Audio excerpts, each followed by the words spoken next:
Well, now here in problem number 49, oh, you know I didn't write the 49. I'll stick it right in there. So in problem number 49, we've got two radicals in this equation. We're going to have to eliminate both of them, and we do that by isolating one of them at a time.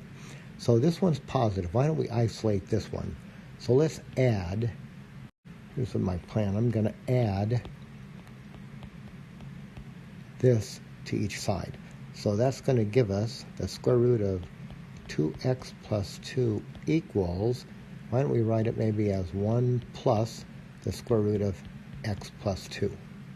So all I've done here is I just isolate this radical by adding, right, that's minus, so let's add this to both sides.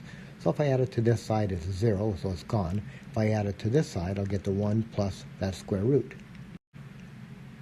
Now, let's square both sides. So I'm going to square this side, square this side. So I'm going to write parentheses like we've been doing, quantity, square root 2x plus 2 squared equals, now the right side, 1 plus the square root of x plus 2 squared.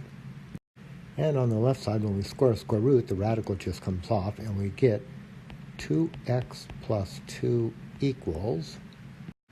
Now on this right side, we're going to square these two terms. We have a pattern for this, right? We square the first. Let's do it.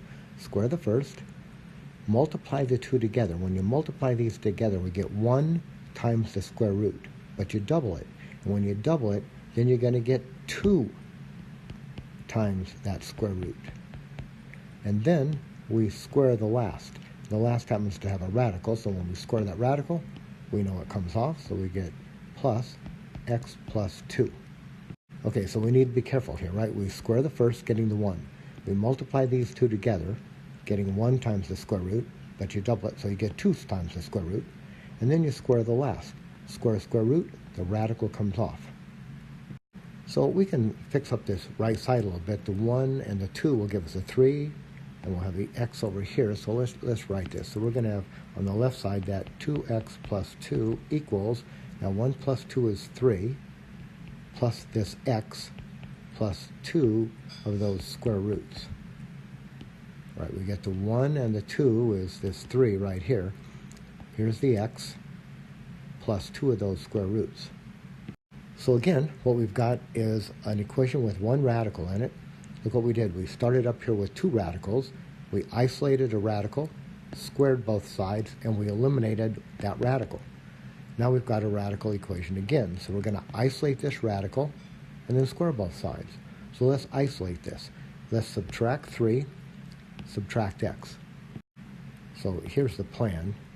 We're going to subtract 3, right? Subtract that one, and subtract x. Subtract that one.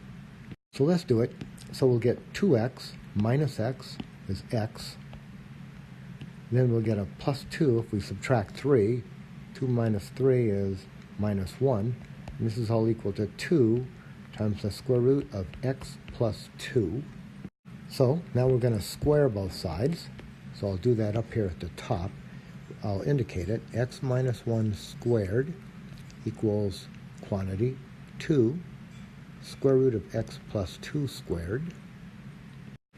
And on the left side, we're going to square a binomial. Here's squaring two terms, so we know what to do. Square the first, x squared. Multiply these together and double it. So positive x times negative 1 is negative x. But if you double it, you get negative 2x. And then square the last. Negative 1 times negative 1 is positive 1. And this is equal to, now be careful here, we're going to square this, but we've got a multiplication in here. So square each one. Square the 2, we'll get a 4. And then square the radical, square the square root, the radical comes off, so I'll use parentheses to capture all of it. X plus 2. No more radicals. So let's distribute to the right side. So we'll get x squared minus 2x plus 1 on the left. Distribute on the right, we'll get 4x plus 8. This is quadratic, right? We got squared. We know how to solve this. We're going to get all the terms, say, on the left side and 0 on the right side. So let's do this. We're going to subtract 4x, subtract 8. All right, what I'm going to do here, I'm going to subtract 4x, right, that one, and 8, that one. This will give us on the left side x squared. Now, minus 2x, minus 4x, minus 6x, and then 1 minus 8 is a minus 7. That's equal to 0. Looks like this thing's going to factor, doesn't it? Write our parentheses, don't forget to equal 0. We get x and x. The only way to get that 7 is a 7 and a 1. This 7 has a negative. It's a negative 7, so these numbers here are going to have opposite signs. And the bigger product is the inner product. I'm going to put that negative sign with the bigger one. So I'll have x minus 7, x plus 1, from which we will get x is 7 and negative 1 as potential solutions. So we need to check both these, so I'll just do that right here. So why don't we start with this one? We'll do it our typical way. We'll say if x equals 7, then here's what we get. So I'm going to take this 7, and I'm going to put it back into the original equation, right? Not anywhere here. We may have made an error. So put it back in the original. It will look like this. Square root 2 times x, but x is 7, plus 2, minus square root of 7 plus 2, says that's equal to 1. And now here we get 14 plus 2, that's the square root of 16, minus the square root of 9 equals 1. This is a 4 minus 3 equals 1, 1 equals 1. It looks like it works. All right, so the 7 works. So we're good there. Now we need to check this negative 1, so let's put negative 1 all the way back up here into that original. I'll do it up here at the top. So let me say what we're going to do first. We're going to say if x equals negative 1, then we want to make a good mathematical presentation by saying what it is we're going to do. Let's do it. Square root of 2 times x, but x is negative 1, plus 2, minus negative 1 plus 2, that's equal to 1. I think I've got that right. I put negative 1 in here, all the way over here, and I put it here. Looks okay.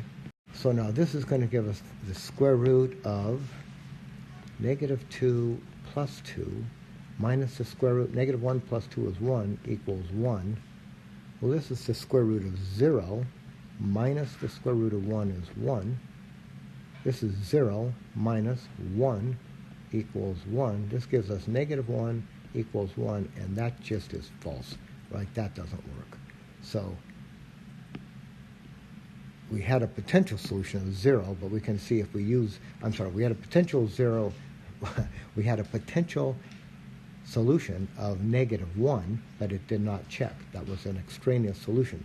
So we're just going to conclude now that our solution set consists only of the number 7.